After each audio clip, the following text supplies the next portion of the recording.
Disney's magic is fading, and it seems like we've all got a front row seat to what could be their downfall. We're living in a world where faith, trust, and pixie dust is no longer enough for the company, and things get worse, because they always do. When Disney goes down, they're not going down by themselves. They're bringing Marvel and Star Wars with them. This is Disney's $500 million mistake.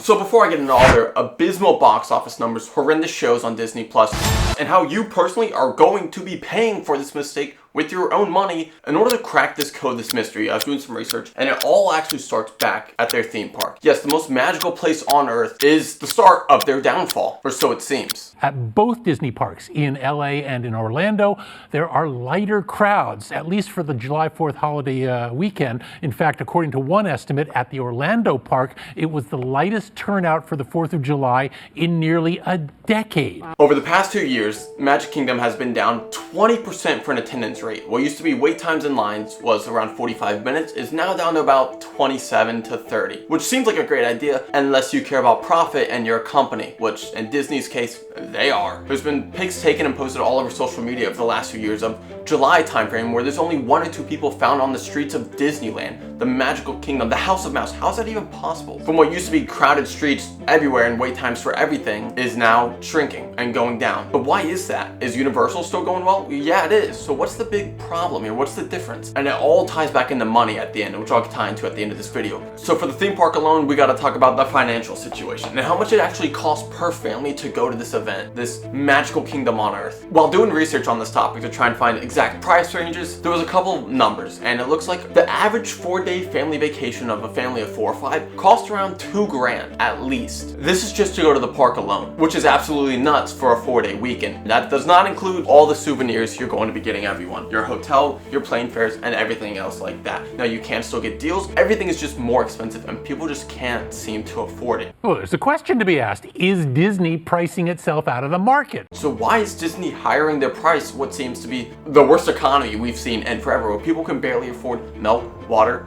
eggs, gas? Why would Disney decide to hire their prices at this time frame thinking it's better for business? Unless they're trying to account for the 20% attendance rate loss that they've seen and now everyone else has to financially pay for it out of their pocket with the price raises. That way at the end of the years, it does not look like they've substantially lost an absurd amount of money because everyone else financially chipped in and paid for it. But there's something else to take into consideration with this. So not only did Disney become a financial burden on most families, it got drug into politics. And thus we gotta start talking about COVID. Spring break ending early. Disney World and most theme parks in Florida closing Sunday evening and remaining shut down until next month. During the time of COVID and the summer, it turned into what most people would call a barren wasteland or a ghost town, to even closing down for a few days. And then when it opened back up and what people thought would be everything was back to normal, it wasn't. Considering the dreadful heat in July in Florida, and either whether you had to be vaxxed or you had to wear a mask, people just didn't want to go down there. Considering 20% of families that go down and have their family vacation at Disneyland end up going in some kind of debt for it, considering it's so expensive.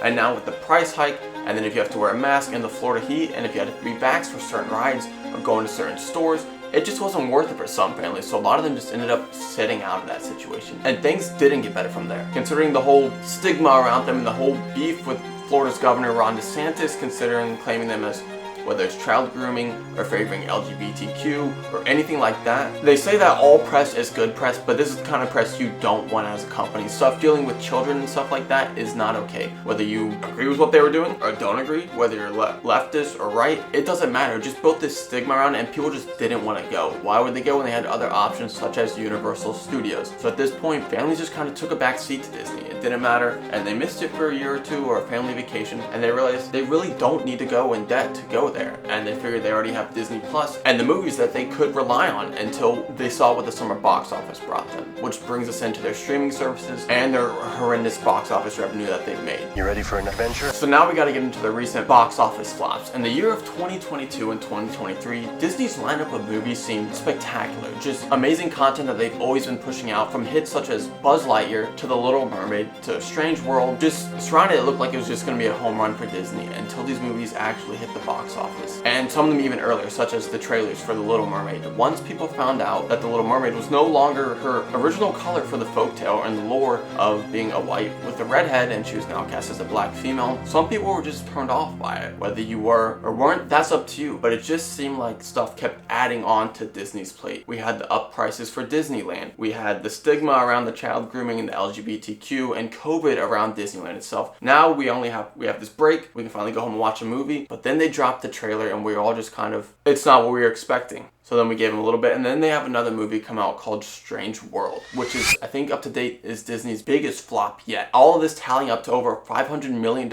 in profit loss from Disney, which is fine because they always had their back with other movies and companies such as Marvel, and thus bringing Ant-Man, Thor, Love and Thunder, what seemed to have been fantastic movies following up of Endgame, only they were just running out of magic. Marvel's Ant-Man Quantumania, introducing the next big baddie into the MCU of Kang the Conqueror. You, the one thing you want. What's that? Time. Seemed to be Marvel's biggest flop since Thor the Dark World, leaving fans pondering, is it Disney losing their magic? Is Marvel losing it? Is everyone losing it? Who knows? We still have Thor Love and Thunder. Everyone's loved Thor. He's been in multiple movies. His movies gotta hit it out of the park. Let me tell you the story of the space Viking, Thor Odinson. And everyone went to watch it, and it turns out they were just disappointed again. They were killed with laughter, jokes after jokes after jokes. Nothing too political in this one, so maybe they thought, okay, it's not getting pushed everywhere. Maybe just a few movies, they'll throw in some political stuff here and there. Maybe it'll turn people away. Maybe it'll bring more people in. Who knows? But at this point, it looked like Marvel as well is losing their touch. It's just odd because they had other stuff following suit, as well as Indiana Jones 5.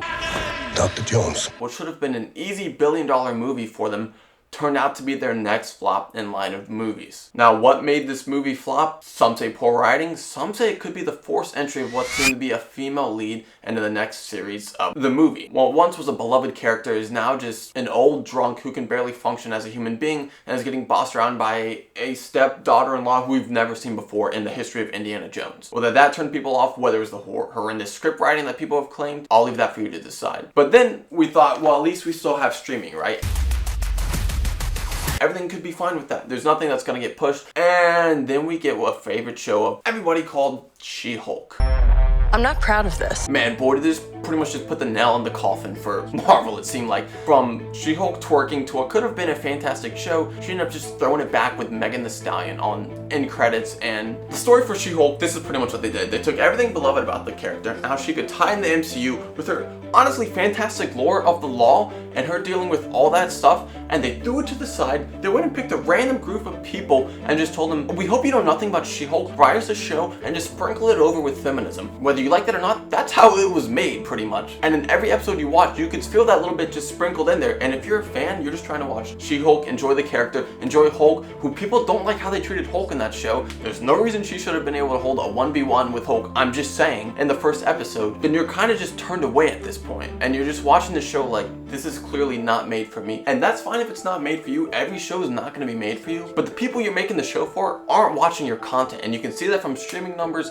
and reviews and recent buys for Disney Plus when people buy it and a new show comes out. The show fell off just ridiculously hard, and it seemed just like a spoof at some point, from horrendous CGI to a storyline that makes no sense, that doesn't tie in with anything at all, to ruining some of people's favorite character as Daredevil when he made his appearance, and then he just wasn't the same character. In fact, he ended up shacking up with She-Hulk. Why was that in there? Even more recently, Secret Invasion, what is one of the best storylines in the MCU, has some of the worst ratings for Marvel ever, down to an 8% for the season finale. That is unacceptable for writing and the budget you have for a Marvel TV show. And it had pluses and minuses throughout the show. It had a great cast. Samuel L. Jackson is your lead. I don't know how this just plummeted so badly. I don't know what's going on with the writers. It's not the same as phase 1, but it's just continuously dropping and dropping and dropping. But there is still hope for all of you that don't really like Marvel. You still had Star Wars, or at least you thought you did. The Mandalorian season 3 was also the lowest rated Mandalorian season to date. While it's leaving fans torn whether it was good or bad, ups and downs, that's honestly your own opinion. But then they also had Andor, which surprisingly was a good show. It just didn't get a lot of press, and that's the bad thing. The bad shows are getting a lot of press because they're bad, but when they're great shows, they're not getting any press just because they expect it from Disney. And almost nobody even hears about these great shows. And then sadly, one of the biggest shows they should have had this year was Obi-Wan Kenobi, and sadly, it just split the fan base in half. From what seemed to be corrupting the original lore of the shows and movies, to a script that really makes no sense, to Obi-Wan Kenobi seeming like he just had no idea what he was doing, and his power and his force just came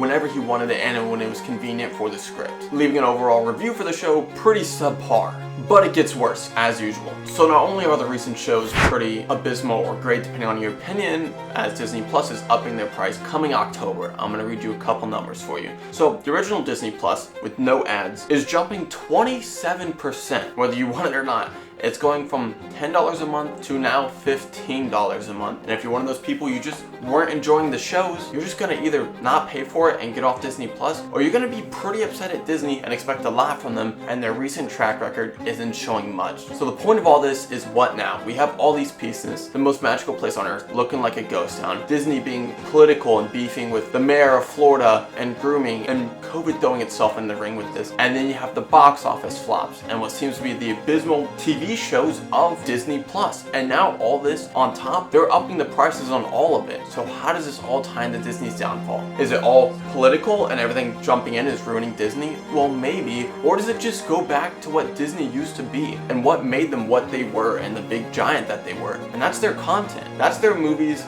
their videos, and the stuff that they push out. Now, yes, does COVID and hot weather in Florida and all this bad news and good news going around lower their percentage? Yes, but when you're spitting in the face of fans, so to say, of people that want this content, that read comics of Marvel, that know the lore of Star Wars, and you're just throwing it to the side, that's what they're paying for, is that content. And you're getting rid of it, so then you're getting rid of your fan base, and they've had enough of it. They've gave you multiple chances with TV shows and movies, from Ant-Man to Thor to She-Hulk, and they're just tired of it. There's so much other competition out there. I can go on HBO Max and stream stuff. There's Netflix, there's YouTube, there's so many other streaming services. If you're not holding my attention and you're not giving me what I want, you're not getting my money. And people seem to be speaking more with their wallets now, more than they did before. So at the end of the day, more of the story is we're living in a time and age where just money is tight on everyone. And if you're not providing any value to me, you're not getting any money either. So Disney has a choice to make at this point, along with Marvel, along with Star Wars, and pretty much any other streaming service out there. In a day and age where we're speaking with our wallets more than we have before at any time in the past, either you provide value for me or you might end up falling off. So the final thought is, will Disney keep putting their fans second and go down this path of destruction that they started? Or will Disney turn it all around and regain their magic and go back to what made them the most magical place on earth? Only time will tell.